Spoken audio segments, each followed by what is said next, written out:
Hello everybody. Happy Black Friday. It is going to be a kind of quick chapter. I'm going to include two just because they're so quick. And it is a story about spending money. I thought that couldn't be more appropriate for Black Friday. The book is called Millionaires for the Month. For the month. It's by Stacy McAnulty. And it is it's a fantastic, somewhat humorous, lesson-involved story with people in middle school. And let me just get started, okay?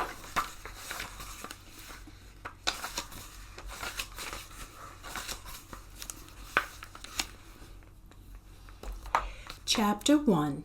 Actually, it says $1. Tuesday, October 26th. Felix Renales. The 7th grade teachers of Sterling Middle School did not put any thought into the important task of assigning field trip partners. Their poor decision-making had tethered Felix Renales to Benji Porter, and it was for the entire day. When Felix received his assignment at 6 a.m., he considered faking an illness, something tough to prove, like a toothache, but his mom had already driven off. And the field trip to the American Museum of Natural History in New York City was a place he'd always wanted to go. So instead, Felix climbed the bus steps and he took the inside seat next to Benji. Felix tried to pass the 2 hours by reading, while Benji tried to entertain everyone by offering to do stupid tricks for money. "For $1, I'll eat a gum from the bottom of the seat. For $1, you can draw on my back with a Sharpie. For $10, I'll moon the tractor trailer." Benji wasn't making much. He earned $1 off of Aiden Rosman and a lot of ews from everybody else. Ideally, Felix should have been paired with someone who respected rules, like a teacher, or better yet, no partner at all. He liked to be alone, or maybe he was just used to it. Was there really any difference?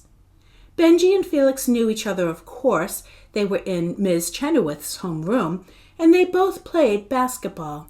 Felix a point guard, and Benji a center. Benji's nickname on the court was Barney. Not that Felix would ever call him that, because he was the biggest guy out there, and he was always smiling. Benji had wavy brown hair, braces, and zits, and probably would grow a mustache before they were out of middle school. And like the purple dinosaur, Benji was kind of awkward. "Hey, buddy," Benji turned to Felix. "I'll give you $1 if you call Miss Chenoweth Mommy for the rest of the day." Felix shook his head, regretting again not pretending to be sick when he had a chance. And now it was too late. The bus pulled up in front of the museum, and the students were reminded to stay with their partners at all times. This resulted in Felix spending the morning as an unwilling participant in a 3-hour game of hide-and-seek, where he was always the seeker. Benji accidentally joined another school's group. He went into the bathroom without permission. He even set off an alarm when he tried to duck behind a woolly mammoth. And approximately every 30 seconds, Ms. Chenoweth warned Benji, and by association Felix, to behave. By lunch, Felix needed air and a break. Ms. Chenoweth seemed to read his mind, allowing them to all eat across the street in Central Park. The Central Park. You know, the one that's seen in the movies. A chaperone handed out bagged lunches to everyone that had been pre-packed. Felix's contained a peanut butter sandwich and saltine crackers. His mom wouldn't be going to the grocery store again until the end of the month, so they were out of chips and granola bars. He unwrapped the sandwich and ate the larger half in a matter of seconds. But Benji didn't have a bagged lunch in the cooler. "I forgot it on the counter." Felix offered him his crackers. "Nah, I'm buying a pretzel." Benji pulled a wrinkled dollar from his jeans and headed toward a food cart. "You're not supposed to," Felix thought. The permission slip had clearly stated that students were forbidden to make any purchases. Felix glanced back at Miss Chenoweth, who was chatting with the math teacher and not watching Benji's lunch rebellion. Felix sighed and once again followed his partner. "How much for a pretzel?" Benji asked. $2. The pretzel man pointed to the sign. "I'll give you one. It's all I got." "Well, then you ain't getting a pretzel." The man turned his back like he had another customer, which he didn't. "I guess I'll starve." Felix popped the last bite of sandwich into his mouth and was going to toss the plastic wrap when something caught his eye just a foot from the trash can. A red wallet with interlocking gold C's. 2 other kids walked right by it. For a second, he thought about leaving it and letting it be someone else's responsibility. But he picked it up. The leather was soft and smooth, and somehow it felt important. He glanced around the park. No one appeared to be searching for it. "What's that?" Benji came up behind him. "Someone's wallet." Felix handed it to Benji. If he'd thought about it for even 2 seconds, he'd have realized that this was a mistake. Benji immediately unzipped it, and he pulled out a $20 bill. "Score! Now we have some lunch money." Felix flinched. "I am witnessing a robbery." So that was our super short chapter 1. I'm going to keep going, okay? I'm just doing one more.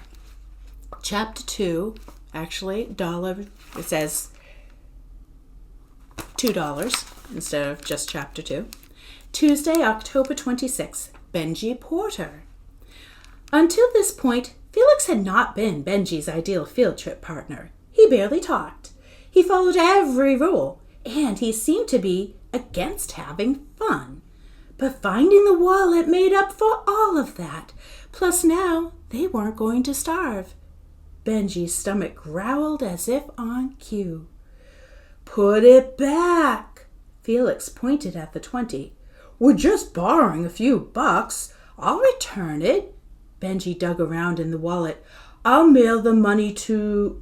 He froze, staring at the driver's license in his hand. "Whoa! Look!" Benji held the ID an inch from Felix's face. "Laura Marie Friendly. Do you know who that is?"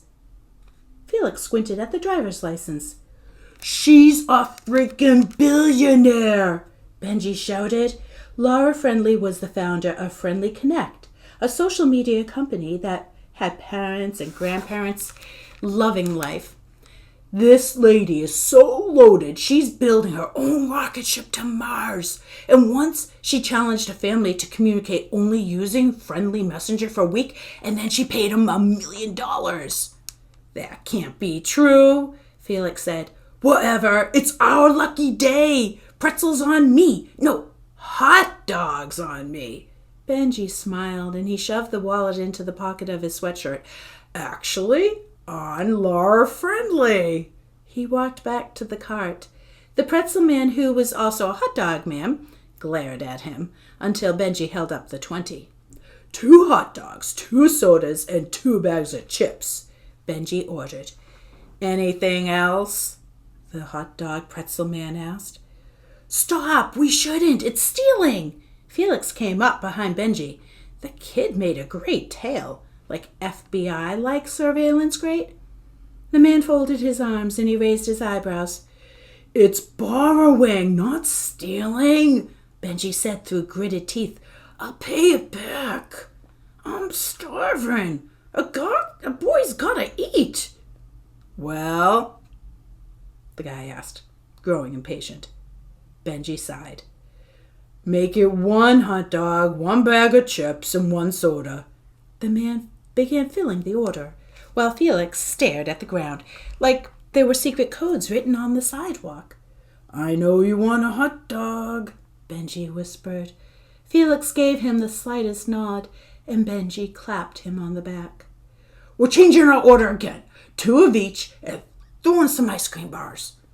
The price came to $18, and Benji handed over the bill and said, for the first time in his life, "Keep the change." They found a spot on the grass for their picnic, close enough to the rest of the class so that they wouldn't be considered missing, but far away from Ms. Chenoweth so she couldn't see their upgraded lunch. Felix didn't talk as they ate. They scarfed down their food like they were hiding evidence. "I bet Laura Friendly gives us a huge reward," Benji said as he opened his ice cream bar. "Like $1 million. We need to pay her back and return the wallet." Felix chewed on his thumbnail. He was a skinny kid with red hair, freckles, and a big forehead. He always looked kind of nervous, but he appeared even shakier than normal. "She doesn't need our money." Benji leaned back on the grassy hill. "I'm going to take the wallet home. Have my parents call her. Maybe invite her." "No! We have to hand it over now." Felix's face was turning the color of the wallet. "We will give it back, but we have to do it the right way to make sure we get a reward." Felix jumped to his feet, and for the first time, Benji was forced to be the tail. They dumped their trash, even though Benji still had a few bites of his ice cream left. Felix practically ran to their teacher. "Miss Chenoweth, we found a wallet. It belongs to Laura Friendly." Benji groaned. No use denying it. Of the two of them, everyone would call Felix the smart and trustworthy one. And if it were Benji's word against Felix's, Benji wouldn't stand a chance. "Excuse me?" Miss Chenoweth said. "Yep." Benji took out the red wallet. "Her address is in here. Felix and I can take an Uber or a taxi to her place. We'll be back in an hour. You won't even miss us." "Hand it over," Miss Chenoweth said, not even considering Benji's suggestion. As she looked through the wallet, her mouth dropped open. "Let's give it to 'em," Felix motioned to a police officer who was waving kids off the sidewalk and into the park. Miss Chenoweth agreed it was their best option, though Benji still thought his taxi idea was better. She escorted the boys to the cop, who wasn't interested in the wallet until the mention of Laura Friendly's name. "I'll make sure this gets returned," he said. "You need to tell her we found it. Benji Porter and Felix Ronalds, partners." Benji threw an arm around Felix's shoulder, pulling him closer. "Sure thing." "He's not gonna remember. He's not gonna tell her," Benji complained to Ms. Chenoweth. "Oh, here," Ms. Chenoweth sighed. She jotted a message on a piece of paper and slipped it into the wallet. Found by Felix Ronalds and Benji Porter, students in Julie Chenoweth's class at Sterling Middle School in Sterling, New York. "You promise not to take that paper out?" Benji asked. "Yeah, kid." Benji had no choice but to believe him and to dream about the inevitable reward. Well, Laura Friendly has some plan in store for these two, and it's quite the adventure, and I absolutely enjoyed this book so much. I read it all in one night. I bet you will too, and I hope you have a fantastic day spending your money, and hope you get lots of presents today from people who are spending money for you. All right, enough about the money. Have a great week, everybody, and belated Happy Thanksgiving. Take care.